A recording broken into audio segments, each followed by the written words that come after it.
في يوم من الأيام، كانت هناك قرية صغيرة تقع على أطراف الصحراء، محاطة بمزارع بسيطة. في ذلك الزمان كان الملك بيبي الثاني يحكم مصر، وكان لديه وزير أمين اسمه ميخو.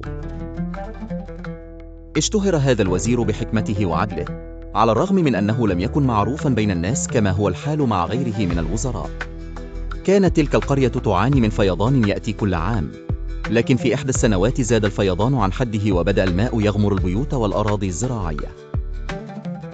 صرخ أهل القرية وطلبوا المساعدة من الملك، فأرسل الملك وزيره ميخو ليرى المشكلة بنفسه.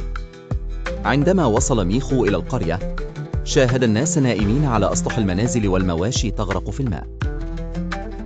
فقرر اتخاذ قرار جريء.